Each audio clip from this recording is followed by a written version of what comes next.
I have no reason to believe that any large number of people who are engaged in the grain storage business are any more dishonest than anybody else. On the contrary, I think they're perfectly honest people. There'll be a few rascals in the grain storage business just as there is in the ministry or the medicine or law or Congress or anywhere else. But it's not because of rascality that I see it, but simply from the standpoint that the public is finding, just realizing that we've got so much grain in storage, 4 billion bushels right now of feed grains and 1 billion bushels of wheat, that we've got so much grain in storage. They're finding that the cost to the United States government is so fantastic that they're wondering why we should continue to pay storage. In fact, I think the average man's going to begin to ask the question that some farmer asked me down in Central Texas the other day. He said, why shouldn't you pay out this money to a lot of little farmers not to produce, rather than to pay it out to a few larger storage people to store the grain you've produced that you don't need? I think it simply adds up to the proposition that we've got so much grain in storage, the cost is so fantastic that the public's going to resent paying the bill. It's not a matter that the bill's a dishonest bill, but they just resent paying the bill. In view of the facts brought to light this afternoon by the Citizens Committee on Highways that has been studying the financial condition of highways in Oklahoma, I've been forced to the position to announce that I will ask the next Highway Commission not to honor any more lettings by the present Highway Commission. This is due to the fact that, based upon figures submitted to our committee by the State Highway Department itself, it's very conceivable, in fact, most probable, that there will be no new construction contracts let until 1960, and that it will take every cent, every dollar to comply with the contracts that have already been let, much less any more that might be let in December. I think that these facts should be brought to the attention of the people of Oklahoma, because that money belongs to the taxpayers of our state.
Governor, how many highway contracts are currently without work orders?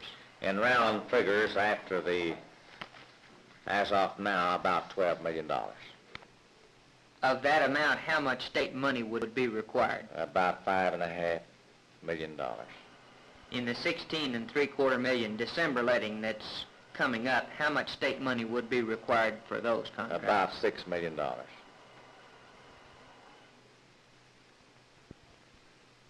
How much unencumbered money will the state have before your term expires? Oh, you mean after all work orders were issued on these, if all the work orders were issued, how much unencumbered money would it have left? Yes, would there be enough money to operate the state for the fiscal year? It'd be enough, but it would be a close operation. They could, if they could. I'll put it this way, they'll have more unencumbered money than what I had when I came in as governor. But of course I feel that the next legislature should and will make a supplemental appropriation to the Highway Department like they did 4 years ago when I took over, and like they did 2 years ago, and like they did 6 years ago under Johnston Murray. But if they don't make a supplemental appropriation, the Highway Department can go ahead and operate, because a number of these projects in the December letting are for paving as well as for dirt work. And the work orders for paving will not be issued until the dirt work has been completed. And sometimes it will require 6 or 8 months to do the dirt work. And it'll be a few $1 million of that, several $1 million of the December letting that the work orders will not be ready to issue for 7 or 8 months. So that will relieve the Highway Department of having to dig up so much actual cash before July 1st. Are programmed projects considered encumbered funds? They encumber them on the highway books, but not in the budget office. That's what causes so much confusion. The budget department don't encumber anything except where a work order or a purchase order or a claim has actually been filed for work or services performed. Then it's encumbered.